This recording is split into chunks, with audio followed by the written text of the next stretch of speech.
sin pelear ellos, porque Dios peleó por ellos. Pero Ezequías se mantuvo fiel ante el Señor. ¿Cuántas veces Dios quiere que nos mantengamos fiel para ver su mano, su gloria? Estar quietos y verán la salvación de Jehová. Pero no nos soportamos estar quietos, tenemos que hacer algo. Como Dios no lo ha hecho como yo quiero, entonces yo lo voy a hacer a mi manera. ¿Se recuerdan de aquella doñita Sara? ¿Sí? No Sara. No Sara la de aquí, aquella doñita de allá del Antiguo Testamento, la esposa de Abraham, que Dios le da una promesa, que va a tener un hijo. Se la da cuando tiene aproximadamente 60 años. Pasan 20 años o 70 años, pasan 20 años y nada, que viene el chigüí. Resulta que entonces, ¿sabe qué hace Sara? Le da la promesa a 60, 70 años, a los 10 años le dice Dios se retardó. Vaya y acuéstese con mi criada, le dice. Y le da a su criada para que tenga un hijo de su esposo. Semejante lío se metió esta señora. Semejante lío por querer hacer las cosas a su manera. Y de hecho, gran parte del lío que hay en el Medio Oriente obedece a eso. Porque los árabes vienen por el lado de Ismael y los judíos por el lado de Isaac. Y todavía está esa lucha, todavía está ese pleito ahí, por una mala decisión. ¿Para qué nos apresuramos? Si Dios lo prometió, Él lo cumplirá. Sencillamente sea fiel a Dios. No haga las cosas a su manera. Dios sabe los tiempos y las razones de todas las cosas. Y la tercera cosa que quiero hablar, Salmo 32.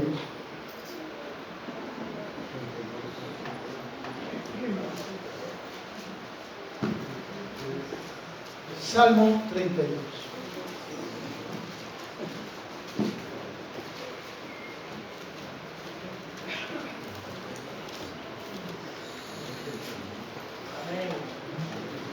Este es un precioso salmo, conocido como un salmo contemplativo o didáctico. En realidad, ese tipo de salmo tenía el propósito de que la audiencia reflexionara, aprendiera de ese salmo. Este es un salmo que estaba en el salterio hebreo, y por mucho tiempo pasó en el salterio hebreo. Se cantaba en las reuniones de los judíos. Pero este salmo pasó de ser un salmo hebreo a convertirse en un salmo universal. De hecho, Dios lo sacó del salterio hebreo y lo puso en el canto universal de la humanidad. Y es a través de Pablo que este salmo sale de ese anonimato y se lleva a la universalidad de la humanidad. Y eso nos lo enseña el escritor de Romanos. Vaya un momentito a Romanos, no pierda el salmo, nada más para que usted se ubique conmigo en Romanos capítulo 3 y no pierda el salmo, porque si entiende entonces esto, va a entender que el salmo tiene una profundidad ya no meramente para el pueblo hebreo, ahora nos corresponde a nosotros. Ahí en el capítulo 3, verso 23, dice: por cuanto todos pecaron, están destituidos de la gloria de Dios.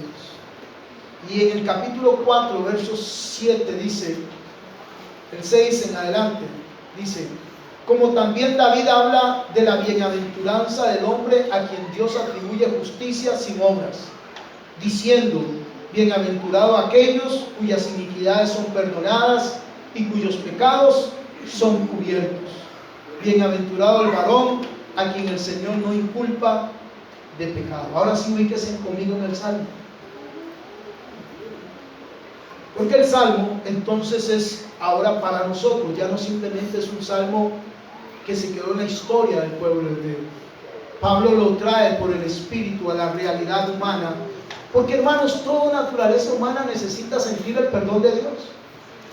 Toda la naturaleza humana necesita sentir que es perdonado por Dios. Y si algo está generando un conflicto terrible en la humanidad y aún en los cristianos, es que no han podido recibir el perdón de Dios. Se sienten afectados, se sienten miserables, se sienten culpados, se sienten acusados. Y ese juicio, esa culpa, esa condenación no los deja avanzar en el caminar de la vida. No los deja encontrar paz con Dios. Y aunque tal vez se les predique y se les dice, hermano, pero arrepiéntase y siga adelante, no, todavía siguen trayendo el recuerdo del pecado pasado y viene a martillar en el corazón vez tras vez, hasta que sencillamente se van cansando de eso. El principio primordial para ser cristiano es que es el perdón, hermano, porque es a través del perdón de Dios que tenemos paz para comer. De hecho, este salmo no solamente es un salmo actual para nosotros, sino que David lo escribe bajo un anhelo. Verso 1, capítulo 32. Dice: bienaventurado aquel cuya transgresión ha sido perdonada y cubierto su pecado. Bienaventurado el hombre a quien Jehová no culpa de iniquidad y en cuyo espíritu no hay engaño. Y es que yo no sé qué fue lo que hizo David en esta ocasión. Sé que en el Salmo 51 se nos dice que fue cuando hizo la tortota aquella con la esposa de ¿cómo era que se llamaba? Con Urías, la esposa de Urías. Esa fue una tortota grande y el 51 nos lo revela. Pero en este probablemente algo hizo y guardó su corazón, algo que no estaba bien. Y él comenzó a sentir una sequedad. Él comenzó a sentir daño interno y externo. Tanto que sus huesos, dice, se sentían como envejecidos. Su corazón no tenía paz ni reposo y su espíritu se sentía lejos de Dios. Entonces él comienza a escribir este salmo desde la perspectiva de querer sentir otra vez el anhelo, el perdón, la seguridad y la comunión con Dios.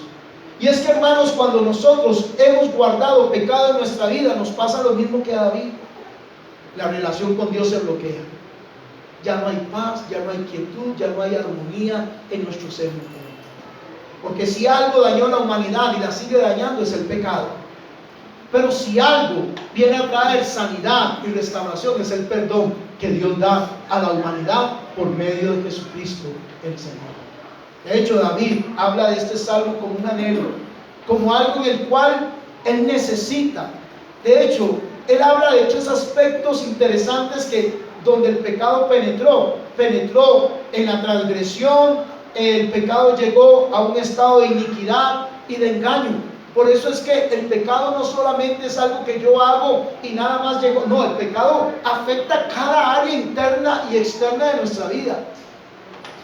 El pecado llega a permear cada área de nosotros: mente, voluntad, emociones, y hasta nuestra vida espiritual se ve afectada en nuestra relación con Dios. Es ahí en donde David nos enseña de alguna manera que debemos buscar paz, hermano, porque ciertamente Dios ya nos perdonó, pero, hermanos, para nadie es un secreto que mientras que sigamos lidiando con la carne, estamos expuestos al pecado, ¿o no? ¿Alguien desde que se convirtió aquí no ha pecado? Digo yo. No, porque hay gente que se engaña a sí misma. De hecho, David habla en cuyo espíritu no hay engaño. Hay gente que se engaña a sí misma. Hay gente que se cree el cuento de que ellos no pecan. De hecho, San Juan en su primera carta dice que el que dice que no tiene pecado es mentiroso. ¿Por qué, hermanos? Porque mientras que estamos lidiando en esta vida, debemos estar vigilantes y atentos de cómo limpiar nuestro corazón delante de Dios para que el pecado no nos estorbe en nuestro desarrollo espiritual. Tristemente hay cristianos que creen que aceptar a Cristo es simplemente un acto único de venir a un altar y decirle: Señor, te acepto y ya. El vivir una vida cristiana es una constante, es una constante, es una constante. Que no importa si usted tiene 5, 10, 20, 30 años, La vida cristiana es una constante en donde uno debe limpiarse delante de Dios y debe estar atento a que el pecado no siga permeando en nuestras vidas en áreas donde muchas veces hasta nosotros ignoramos. Hay gente que cree que el arrepentimiento es solo para los nuevos. El arrepentimiento es una constante de todo cristiano, porque estamos expuestos a ensuciarnos en este caminar de vida. Hay gente que ve este tipo de mensaje como, hermano, me están diciendo casi que me convierta. Por supuesto, por supuesto. Si usted lee Jeremías capítulo 5, el 15, del verso 15 en adelante, Jeremías está en un estado de desánimo y está quejándose ante Dios y está afligido y Señor y yo esto y lo otro, y viene la palabra de Dios a Jeremías y ¿sabe qué le dice? Si te convirtieres. Palabra le da Dios a Jeremías. Cualquiera hubiera esperado que Dios le dijera, qué bueno usted. No, Jeremías no va. No, viene Dios y le dice, si te convirtieres. Porque la conversión, el arrepentimiento es una constante en la vida del cristiano. Muchas veces hay cristianos, hermanos, que ya creen que no, que ellos no necesitan. Que no se engañen. Porque nosotros estamos expuestos y necesitamos vivir bajo la mirada constante de nuestra necesidad del Señor. David lo sabía y él habla de eso, porque él viene entonces en el verso 3 y nos revela algo muy interesante. Dice, mientras callé se envejecieron mis huesos y en mi gemir todo el día, porque de día y de noche se agravó sobre mí tu mano y se volvió mi verdor en sequedales de verano. Y David entonces ve y dice que en él hay algo que está mal. No es posible que David, llamado el hombre conforme al corazón de Dios, ahora esté en un estado de sequedad. Humanamente, si lo vemos, ¿cómo es posible que un rey conforme al corazón de Dios, un hombre que había logrado grandes cosas, esté escribiendo un salmo diciendo, me siento seco, me siento triste, siento que algo está malo en mí? Hoy en día casi que lo reprendería. Hoy en día casi que diría, hermano, ¿qué le pasa? Que usted es humano, que usted necesita enfrentar su realidad, que usted y yo necesitamos ser honestos ante Dios y darnos cuenta que el pecado está a la puerta constantemente llamando y que muchas veces entra de la manera en que menos esperamos. Entra por el orgullo, por la mala actitud, entra por el egocentrismo, entra por la actitud de creer que todo es como yo quiero. Mano, el pecado entra de manera y arruina nuestra vida en todas las áreas. ¿Cuántos hogares no he visto yo arruinados por el pecado? ¿Cuántas familias no he visto yo destruidas por el pecado del orgullo, de la soberbia, de no querer reconocer que necesita cambiar? ¿Cuántas personas no he visto yo dañar a sus propias familias? Pero no quieren reconocerlo. Lo callan. No hablan de eso porque en esta casa no se habla de eso. No, es que en la casa del pastor no se puede hablar que el pastor ha pecado. Hermano, ahí está mi esposa. Ella conoce quién soy yo. Es con la que vivo y duermo todos los santos días. Conoce mis debilidades y mis falencias. Conoce mis virtudes. Yo a ustedes los puedo engañar. Puedo ponerme la cara del pastor todos los domingos y ya. Sí, es fácil. Fácil ponerme la cara del pastor con corbata y presentarles a ustedes algo que normalmente cada uno considera y cree que así es. Ustedes lo pueden engañar, pero a Dios no, y a mi familia tampoco. ¿Y sabe por qué le digo esto? Porque muchas veces no hay un avance en nuestras vidas, porque igual que David, nos callamos. Nos callamos y nos encontramos hombres diciéndole a su esposa, si usted dice algo y va a buscar ayuda, va a ver. Y la pobre mujer callada, envejeciéndose y el matrimonio muriéndose paulatinamente, porque no queremos enfrentar nuestro pecado y porque muchas veces decimos, bueno, ante Dios sí, pero no lo confesamos con honestidad. No inquirimos, no analizamos nuestra situación, nuestra culpa. Y muchas veces buscamos que se nos diga lo que queremos oír y no lo que Dios necesita que escuchemos. Mientras callé, dice David, tuve un envejecimiento, hubo un gemir anímico en su alma, estaba ahí porque su corazón estaba abrazando ese pecado. Es hasta que él lo confesó. Escúcheme, hermano, hay cosas que no han dejado que la iglesia avance a nivel personal y a nivel corporal, porque tristemente guardamos y callamos cosas o las interpretamos a nuestra manera, creyendo que mientras que nadie se dé cuenta está bien. No, hermanos. De hecho, Santiago dice: confesaos vuestros pecados unos a otros para que sean sanados. Muchas veces cuando yo vengo y hablo con David y le confieso a David, hay sanidad en mi vida, porque estoy exponiéndome a un hermano que sé que me va a ayudar. Pero cuando vivimos bajo la apariencia de una religión hostil, hermanos, en donde todo el mundo viene y como si fuera una fiesta de máscaras, todo el mundo con su máscara. David y Pablo usa una figura muy linda en su segunda carta, capítulo 3. Dice: a cara descubierta. No hay transformación si no hay honestidad de parte nuestra ante Dios. No hay transformación si no nos quitamos la máscara. A mí me fascina ver cómo David hubiera podido omitir ese salmo. Imagínense que David hubiera dicho: no, eso no, qué vergüenza, que ellos se den cuenta que estoy en pecado. Uy, qué pena. Y David hubiera hecho solo cantos de sus éxitos. Ay, hermano, pero nos deja salmos preciosos.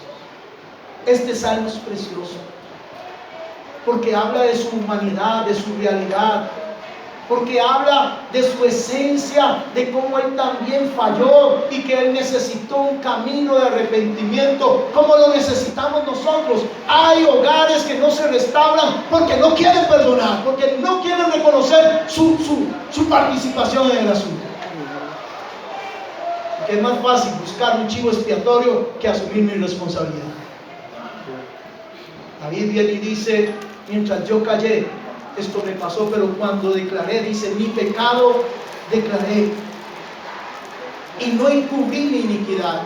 Dije: confesaré mis transgresiones a Jehová, y tú perdonaste la maldad de mi pecado. Es a través de una transparencia, de una honestidad, es a través de una sinceridad de corazón en donde nosotros podemos entrar ante Dios, porque Dios ama el corazón contrito y humillado.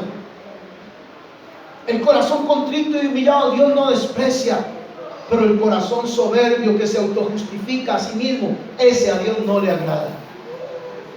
De hecho, el Señor Jesús contó una parábola de un publicano y de un fariseo, en donde el fariseo decía: gracias, Señor, qué bendición, yo sí soy bueno, qué dicha que no soy como este impío, qué dicha que yo soy judío y no soy como ese malo. ¿Y sabe qué? Jesús dice: mientras el otro ni siquiera alzaba su cabeza diciendo: perdóname a mi pecador, Señor. Y Jesús pregunta: ¿quién de los dos salió justificado? Y la respuesta es obvia: el que realmente reconoció su pecado. Me he dado cuenta, por la gracia del Señor, que hoy en día la iglesia ni siquiera se siente pecadora. ¿Sabe que hoy la iglesia ha perdido la conciencia de pecado? Tanto que creen que le están haciendo un favor a Dios por venir a la iglesia. Tanto que creen que más bien Dios la está agarrando toda por venir. Hermanos, somos nosotros los que nos necesitamos a Él. Somos nosotros los que tenemos paz, necesitamos paz para con Él. Y no hay otro camino sino un verdadero arrepentimiento. No hay otro camino sino con honestidad, reconocer nuestra iniquidad, nuestra maldad, reconocer nuestro pecado, confesarlo ante Dios, y Dios solícito nos perdona.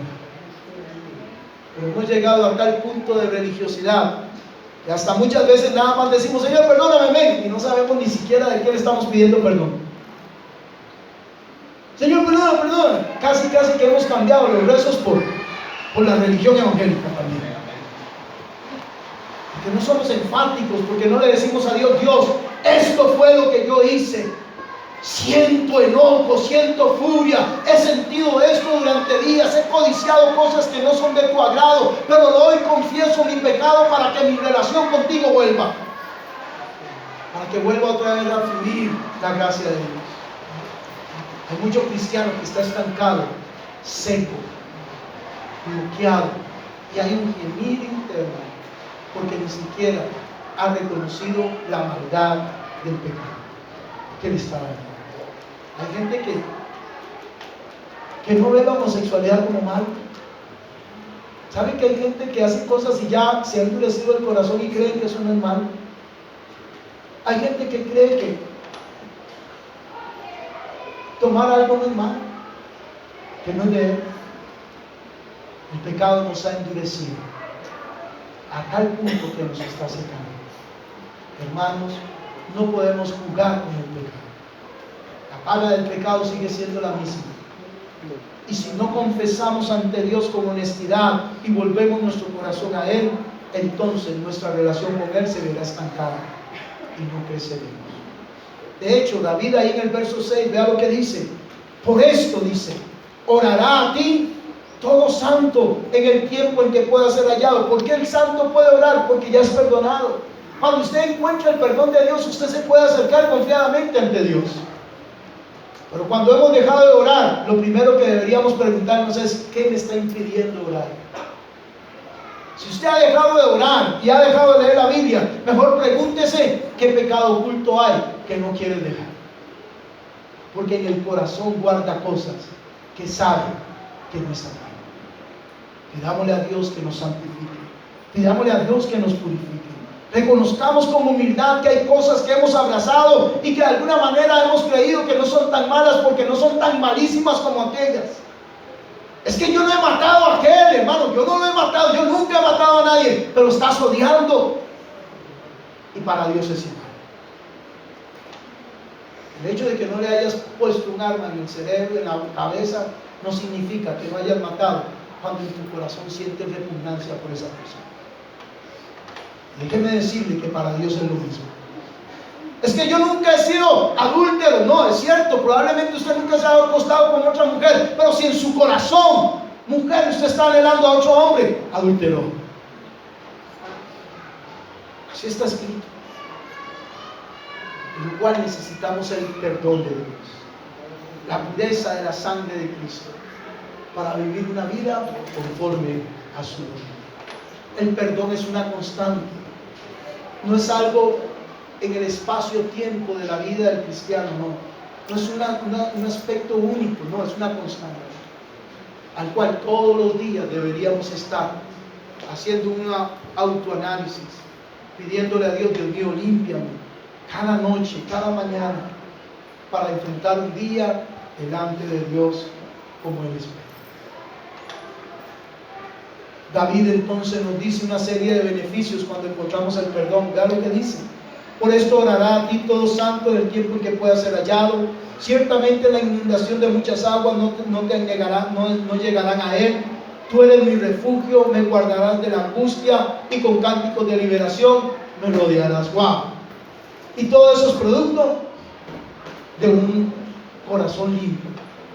Cánticos de liberación. Ya no hay la maldad, la inundación de las vidas no lo va a afligir, porque sabe que Dios está con él. ¿No sabe qué es lo más triste de que nos encontramos en este salmo? Y con esto termino. Verso 8 y 9 dice así: te haré entender y te enseñaré el camino en que debes andar, y sobre ti fijaré mis ojos. Y ahí es Dios hablando. Cuando nosotros tenemos paz con Dios, Dios fija sus ojos sobre nosotros y nos revela su verdad y nos guía, porque su Espíritu está con nosotros. Pero cuando nuestro pecado persiste y nuestro corazón persiste en no querer arrepentirse como Dios espera, entonces no solo hay un bloqueo, sino hay una mala actitud. Tanto que dice el verso 9: no seas como el caballo o como el mulo sin entendimiento. Wow. Cuando David dice eso, casi que está diciendo: no, mire, ¿por qué tienes que esperar que te arrastren con cabestro? ¿Por qué tienes que esperar malas situaciones para poderte arrepentir y ponerte a cuentas con Dios? ¿Por qué tienes que esperar que te obliguen las circunstancias de la vida? ¿Por qué? Eso lo hace el mulo y lo hace el caballo, que son jalados con cabeza. Pero nosotros tenemos inteligencia y sabiduría. Y con humildad debemos reconocer de que cuando coqueteamos con el pecado siempre daña a la iglesia, siempre la daña, a la humanidad toda. ¿Para qué ser como el caballo, como el mulo? Si con humildad podemos venir ante el Señor y poderle decir: Señor, yo no quiero guardar pecado en mi vida. Yo quiero santificar mi vida a través de un verdadero arrepentimiento. ¿Para qué esperar quedarnos ya sin nada? ¿Para qué esperar que la vida nos golpee de tal manera que entonces digamos: ahora sí, Señor, ayúdame, cuando ya todo está perdido? Si podemos hacerlo antes de que cualquier cosa pase. David lo hizo oportunamente y nos escribe este salmo y nos dice: oigan, no esperen ser como el mulo, el caballo. No esperen sufrir las consecuencias del pecado. Si como oportunidad podemos decirle a Dios: perdónanos porque hemos pecado en estas cosas. Porque todavía sigue diciendo la Biblia que Dios es fiel y justo para perdonarnos si confesamos nuestros pecados y nos apartamos de la maldad. Quiero que incline su rostro en esta mañana para terminar. Yo no sé si a usted la palabra le ha hablado, si en el primer consejo Dios te habló haciéndote entender que las promesas de Él están ahí todavía vigentes, pero que es necesario que te crezcas, que te alinees a la palabra, porque si no te alineas a la palabra, no vendrá cumplimiento de las promesas de Dios para tu vida. No sé si en la segunda reflexión el Espíritu de Dios te hizo ver que deberías ser fiel y que no importa las circunstancias, Él estará contigo y te dará la fuerza y la salida. Que persistas, que sigas adelante, que no retrocedas. No sé si en el último consejo el Espíritu de Dios te ha hablado y te ha hecho saber que es necesario que te pongas a cuentas, que saques de tu corazón ese engaño, esa mentira, esa iniquidad, ese pecado que te está matando, que te está arruinando, que te está dañando tu vida espiritual, y que es necesario que te arrepientas, porque Dios es fiel y justo para perdonarte. Si tú confiesas tus pecados, Él es fiel para perdonarte. Si en esta mañana hay alguien que sabe que en su corazón se ha apartado de Dios porque ha guardado cosas que no agradan a Dios, yo le invito para que usted entonces entregue su vida al Señor, confiese su pecado y se aparte de Él, y alcanzará misericordia. Si hay alguien que en esta mañana Dios le ha hablado y necesita ponerse a cuentas con Dios, ¿por qué no viene al altar y nos permite orar por usted? Yo sé que Dios quiere limpiarte y renovar y reafirmar tu vida. Dios te ha traído para santificarte, para perdonarte. No importa lo que hayas hecho, Dios es fiel y justo para perdonarte y limpiarte. Si hay alguien más, yo sé que Dios nos ha hablado. No te engañes a ti mismo, hermano. No te engañes a ti mismo.